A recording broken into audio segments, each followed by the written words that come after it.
Our 10th inductee, Thomas Henry Davis. Ever wonder about how the airlines came about? How they get their names? Who would have the guts, really, to start an airline, especially these days, right?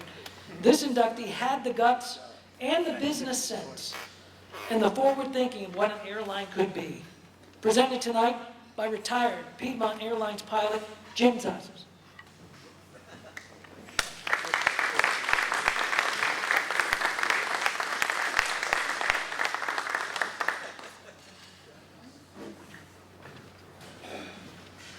Good evening.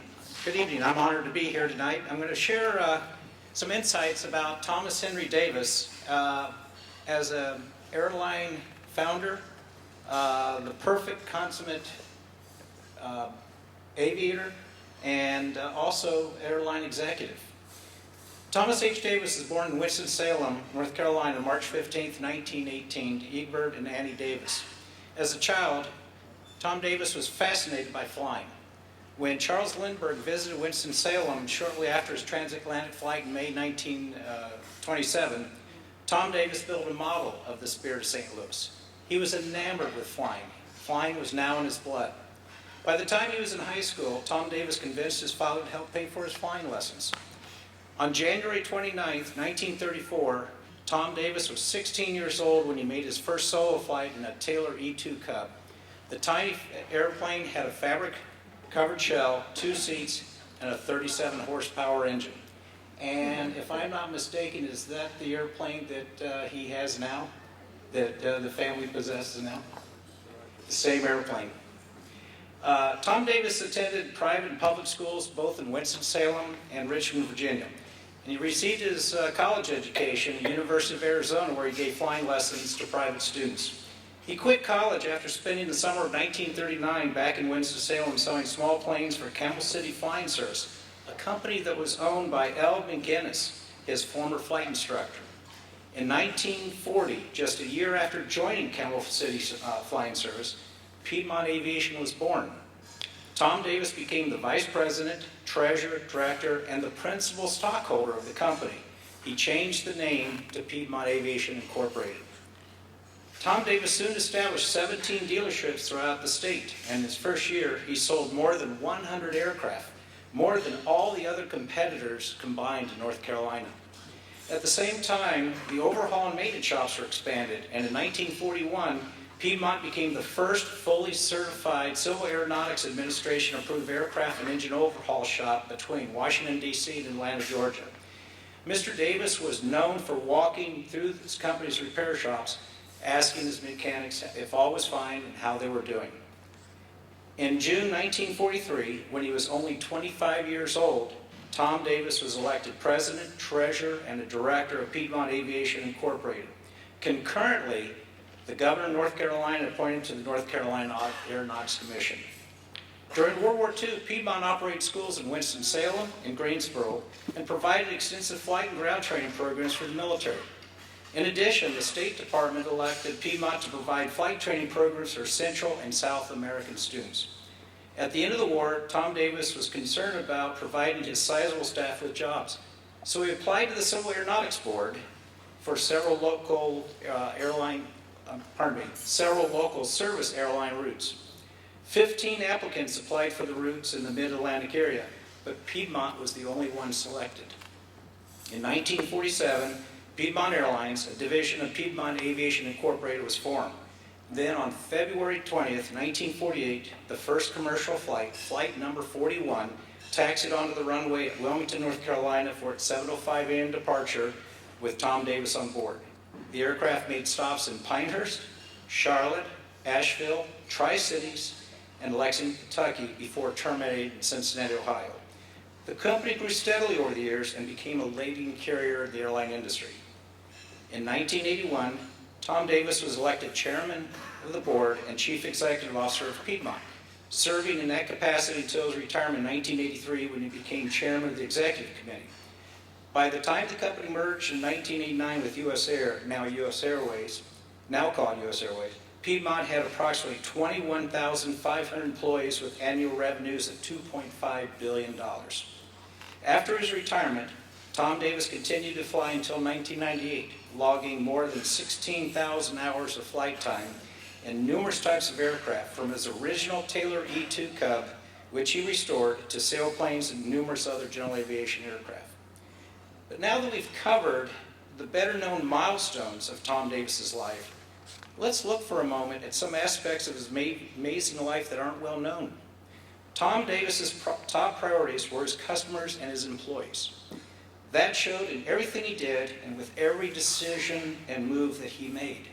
It's well known that he had an amazing memory and he could call employees by their names.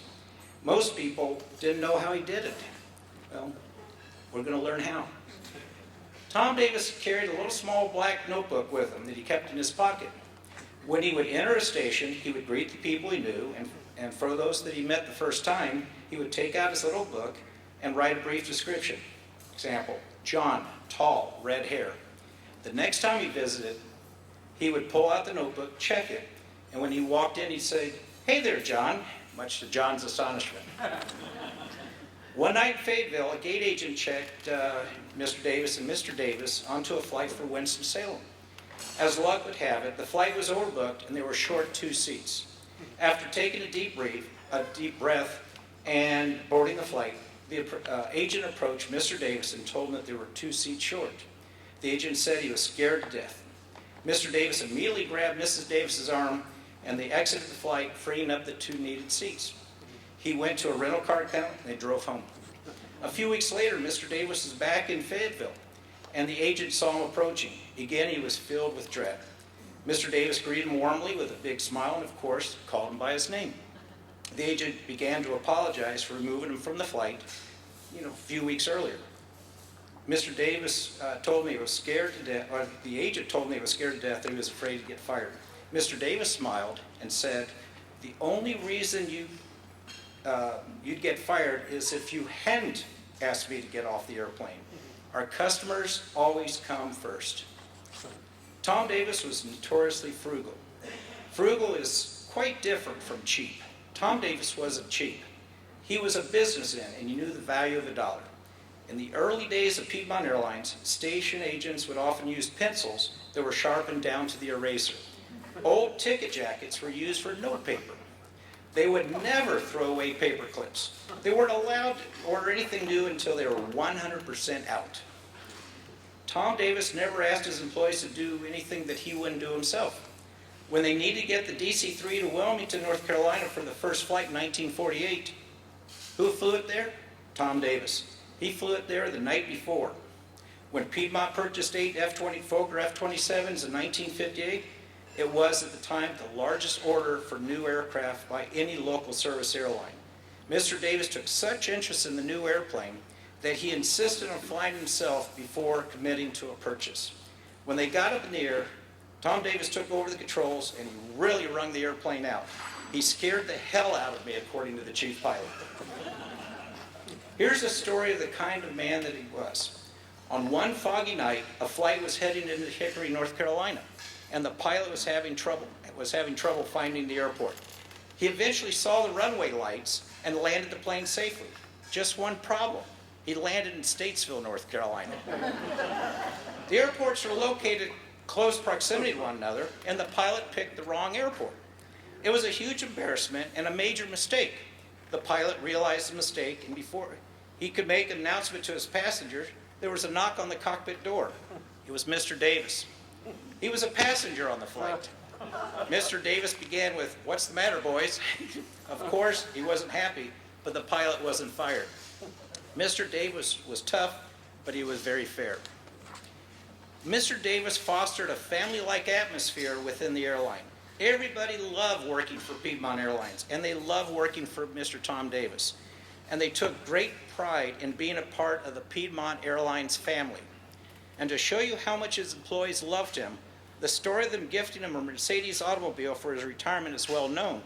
But there's a background story that is not well known. The way the employees did it says so much more. The idea of gifting a car to Mr. Davis began in Roanoke. Art Whitaker, the Roanoke station manager, took charge of the fundraising. When Piedmont employees organized the fundraising drive to raise the money for Mr. Davis's retirement gift, The response was overwhelming. So much so, there was a lot of money left over. According to Art Whitaker, every time a flight came in, checks or cash would be dropped on my desk for the fund.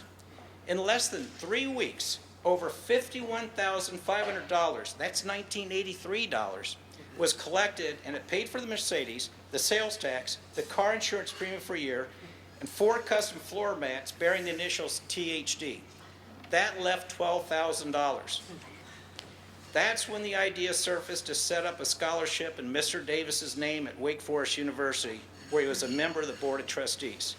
The first Thomas H. Davis Scholar was named the following summer. Tonight, we honor Thomas Henry Davis's innumerable accomplishments and induct him into the North Carolina Aviation Museum Hall of Fame.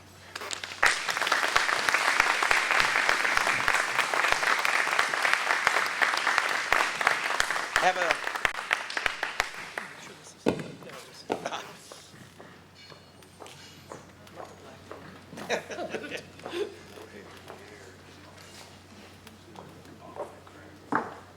Jim, Please. thank you so much. Thank you, everyone.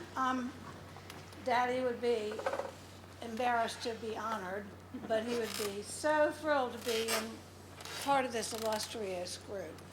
And I know he would be thrilled that I was standing next to Jim, because Jim flew the DC-3 to the air shows after he retired.